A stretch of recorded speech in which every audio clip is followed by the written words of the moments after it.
Hi, and welcome back to Football Made Simple. The Champions League has hit the business end, and two master tacticians with contrasting styles squared off when City hosted Atleti.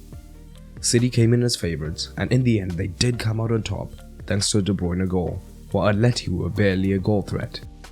The XG finished 0.94 to 0.07, backing this up. But what tactics did both managers use? Let's take a look. And this is how both managers chose to line up for this match, courtesy of the OneFootball app. OneFootball is the best football app around, and I'm happy to say they're sponsoring this video, and you can download it for free through the link in the description below. It will give you formations like this for every league you choose to follow, but you can also follow individual players. You can get stats for both, news, and so much more, and by downloading through the link below, you get the best free football app around and help to support the channel. We'll concentrate on City on the ball as they had 71% possession. Atleti rarely looked to press, being content in a mid to low 5-3-2 block early on in the game.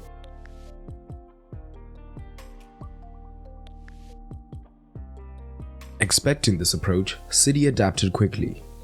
They switched to a back three with Ake at left centre back, and in the first half, Cancelo took up this inner midfield role whilst Mahrez stayed wide.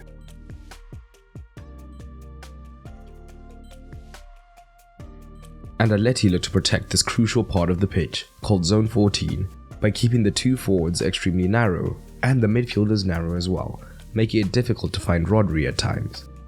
Occasionally, Gundogan would drop deep alongside Rodri to help this, but this was not the main focus.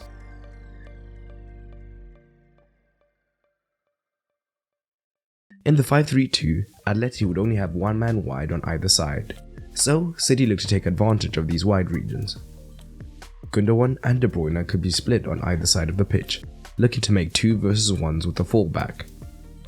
The goal of this would be to bait Atleti into looking to shift men to cover the wide regions and potentially open up space in the centre, or to have spaces wide if possible.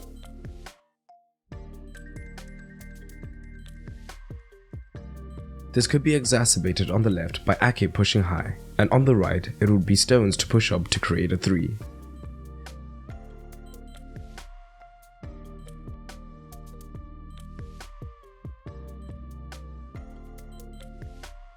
And the Atleti front two were crucial in determining how effective this would be. If the front two were caught pressing higher and centrally, when City played the ball wide, it would be one of the Atleti central midfielders who would be dragged to press the deepest wide City man. With the winger high, a City man could then potentially receive in this space.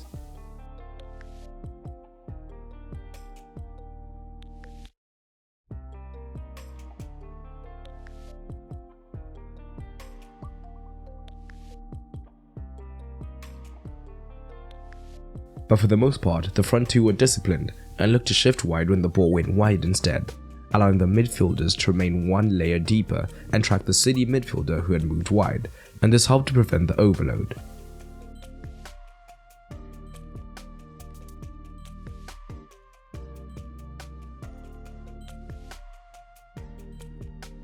When they did this down the left, it often meant that Cancelo could be free to receive the switch, but Atleti's high work rate meant that the front 5 would be quick to shift across to cover this.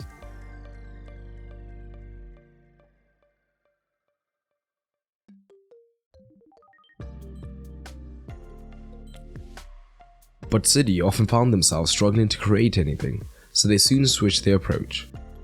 Where before they were using a shape similar to a front 5, with Cancelo playing as a midfielder, meaning that they were often man-to-man with the Atleti back 5. So when they did manage to maneuver switches, the City wingers could be quickly closed down. But now, Cancelo often played as the widest man, giving Mahrez the freedom to drift in centrally, meaning that City now had a front 6 in effect. So a man advantage.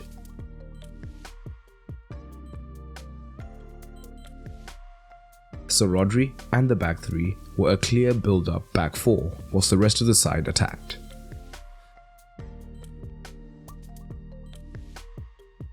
Stones also tended to drive more centrally now to try and draw an Atleti midfielder. So City now looked to take advantage of this, as when the ball was on the left, Mahrez could make central runs and Lodi was forced to track him, and this freed the switch to Cancelo, who would now receive and try to make the difference, often to no avail.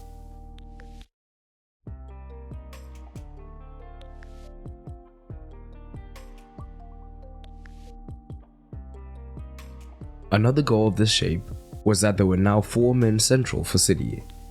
So hypothetically, if Atleti tried to cover this space too much, it would mean that City now had a lot of space out wide.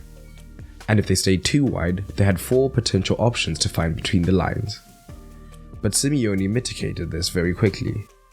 Where before it was a front 2 that forced 3 midfielders to cover the width of the pitch, now he switched to a 5-5-0, meaning they now had more men wide covering potential switches and wide overloads, whilst keeping the 3 midfielders central to cancel any space here.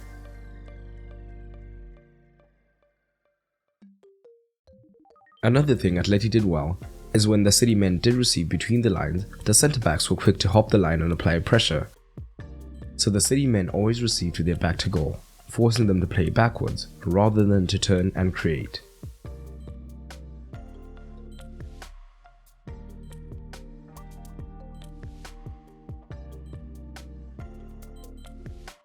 But the last City goal is a combination of Pep's front 6 tactics and the one occasion where Atleti was slightly lapse. City have what would usually be the front 6 if Bernardo pushes high. Cancelo wide means that Foden, in for Mahrez, can drift central. Stones also pushes high to try and create the wide overload. Cancelo wide means that both Felix and Lodi have an eye on him, so Foden is left unmarked temporarily.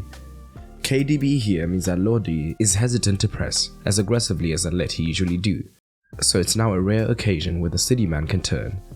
Now Lodi looks to press Foden, but it's too late, as Foden is turned and Lodi pressing has just created a gap for De Bruyne to attack and receive and finish. Overall, it was a game that played out as predicted, with Simeone only interested in counter-attacks and a patient City eventually picking them apart.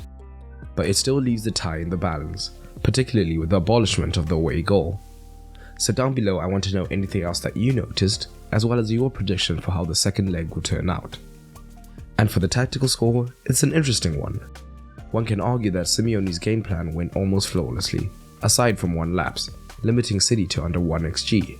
However, they did have 0 shots, so he only earns a 6.5. Pep was willing to take calculated risks in committing so many numbers forward and handled the counter-attack well, earning him a 7. But what are your ratings? Drop them down below. I hope you enjoyed this video, and if you did, you might enjoy the content available on my Patreon. Not only does Patreon help to support the continued production of content, as I am a one-man team, but it also gives you early access to videos that will come on the channel. You'll also get exclusive videos, get to vote on polls, and so much more. And it's cheaper than ever, no longer having a tier system, so everyone on the Patreon gets access to all the content. So head over to patreon.com/footballmadesimple to check it out. But that's all for today, and remember, keep it simple.